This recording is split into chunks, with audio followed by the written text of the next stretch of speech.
But we also had wind, very strong winds lots yesterday. of trees down yesterday and power outages. Yes, several power outages, especially around the peninsula where you just got your power back in several of these locations. So here we are, Monterey Peninsula. It's really the southern portions of the peninsula, Pebble Beach, Del Monte Forest there, still without power. The Carmel area still without power. The northern portion of the peninsula, Pacific Grove, there's a sliver without power, but overall you're seeing mostly power on the northern side of the peninsula. And then I did want to take it up to Santa Clara Valley near Gilroy. Some of those locations are still without power, anywhere between 500 to 5,000 customers in that area without power. Pretty large range there, but just going off the PG&E map here.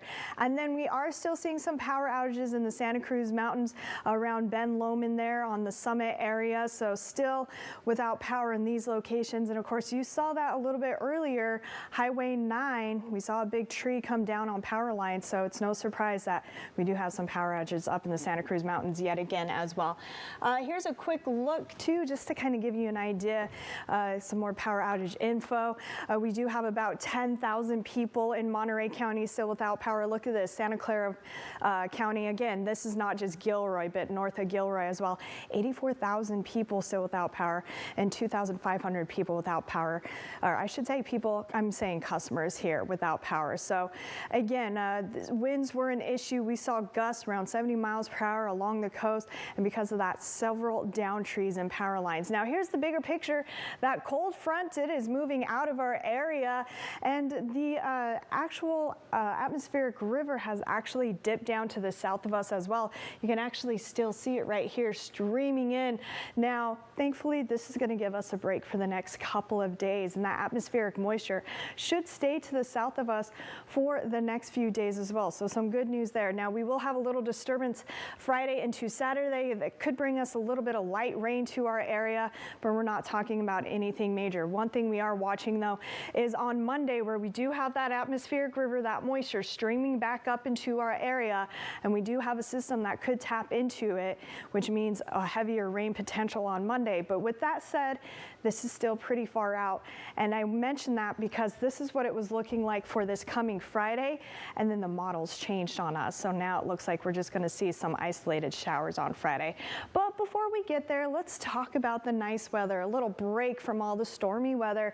We are going to see some partly cloudy skies this morning. They will start to clear as we head into lunchtime, and by this afternoon we're looking at mostly sunny conditions. We will have a few clouds hanging out around the hills, but that is about it. It's going to be a fairly nice afternoon. With that said, we do have a different air mass in place. It is going to be drier and it is going to be cooler, and winds are now coming out of the north-northwest instead of the south, so you are going to feel those cooler temperatures as well today.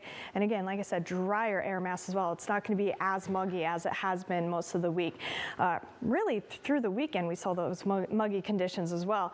And then as we head into the overnight hours, we are going to remain mostly clear, but with that said, we will have some low clouds redevelop around our coastal locations, probably into our valley locations, even though the model's not indicating that. We still do have a lot of moisture in the ground, so patchy fog for the next couple of mornings is still very possible. And a break from the wind as well, and it's not just the rain. We will continue to see some breezy conditions throughout the afternoon, but nothing crazy. Could be a little gusty at times, but overall winds are going to remain light for the next couple of days, so some good news there. Again, a chance for all of us just to take a little breath or to catch our breath and kind of regroup ourselves. Now again, temperatures are going to drop. We do have a cooler air mass in place. We are seeing those low to mid 60s across the central coast. We're going to dip it back down below average temperatures for this time of year in those upper 50s for most locations. It will be a little warmer on the northern side of the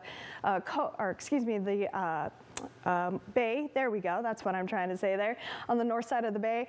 That's because of the wind direction. Of course, our higher elevations will be a little bit cooler in those mid 50s, upper 50s for Hollister into Gilroy, and a little bit warmer in the Salinas Valley in those low 60s today. So again, a little bit cooler, but it will be a little nicer as far as sunshine goes. And as far as your St. Patrick's Day, we are watching a system, but overall it is looking fairly mild as far as weather. We do have the chance of showers on Saturday, a little break on Sunday, and then we are watching that rain chance on Monday.